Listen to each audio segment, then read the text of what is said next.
एक गांव में दो बहनें रहती थीं। एक किसके सिर पर सिर्फ एक ही बाल था।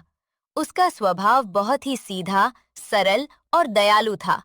वो सबकी मदद के लिए तैयार रहती थी। दोक्की, इसके सिर पर दो बाल थे। दोक्की को अपने दो बालों पर बहुत घमंड था। वो बहुत घमंडी, जिद्दी और स्वार्थी थी। उसकी माँ भी दोक्की को ही सबसे ज्यादा प्यार करती थी और एक्की से घर का सारा काम करवाती थी।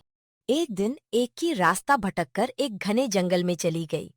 चलते चलते वो बहुत थक गई और उसे प्यास लगी। तभी उसे रास्ते में दो अजीब चीजें मिली। मुरझाई हुई मेहंदी की झाड़ी। झाड़ी ने सूखी आवाज में कहा, ओ प्यारी लड़की, मुझे बहुत प्यास लगी है, थोड़ा पानी दे दो। एक्की ने बिना देर किए पास के झरने से अपने हाथों में पानी भर भर कर झाड़ी की जड़ों में डाल दिया। भूखी प्यासी गाय। आगे बढ़ने पर उसे एक गाय मिली जो खूंटे से बंधी थी। गाय ने कहा, मुझे बहुत भूख लगी है, मुझे इस खूंटे से खोल दो और थोड़ी घास खिला दो। एक्की ने गाय की रस्सी खोल दी और उसे हरी हरी घास खिलाई। आगे चलते ही एक्की को जंगल के बीच एक सुंदर सी झोपड़ी दिखाई दी। वहां एक दयालु बुढ़िया अम्मा रहती थी। अम्मा ने मुस्कुराकर एक्की का स्वागत किया और कहा, बेटी, तुम बहुत थक गई हो, जाओ पहले कुएं के पानी से नहा लो, फिर गर्मा गर्म खाना खाना। एक्की जैसे ही नहाने बैठी और उसने अपने सिर पर पानी डाला तो एक जादुई चमत्कार हुआ। उसके सिर का एक बाल गायब हो गया और उसकी जगह ढेर सारे काले, घने और सुंदर बाल उगाए। एक्की खुशी से झूम उठी। जब दोक्की और उसकी माँ ने एक्की के इतने सुंदर और घने बाल देखे तो दोक्की जलन के मारे लाल पीली हो गई। उसने सोचा कि वो भी जंगल जाएगी और बुढ़िया अम्मा से अपने लिए एक्की से भी ज्यादा बाल लेकर आएगी। दोक्की बड़े घमंड और गुस्से में जंगल की तरफ भागी।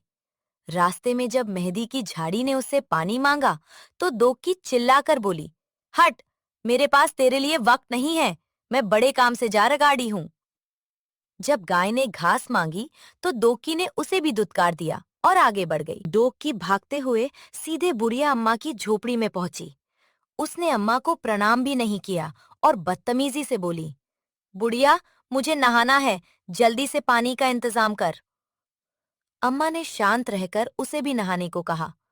दोक्की खुशी खुशी नहाने बैठी और सोचने लगी कि अब उसके सिर पर हजारों बाल आ जाएंगे।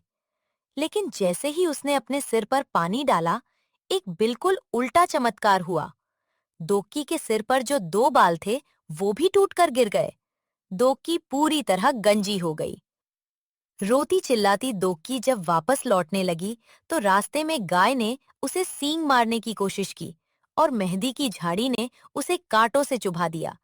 दोक्की रोती हुई घर पहुंची। इस कहानी से हमें ये सीख मिलती है कि हमें कभी भी अपने रूप या पैसों पर घमंड नहीं करना चाहिए। जो लोग दूसरों की निस्वार्थ भाव से मदद करते हैं, जैसे एक की, उनका हमेशा भला होता है। वहीं जो लोग घमंडी और स्वार्थी होते हैं, जैसे दो की, उन्हें अंत में नुकसान ही उठाना पड़ता है। इस घटना के बाद दोक्की का घमंड टूट गया और वो भी अपनी बहन एक्की की तरह दयालु और मिलनसार बन गई। कहानी पसंद आई तो प्लीज चैनल को लाइक, सब्सक्राइब और दोस्तों को शेयर करें।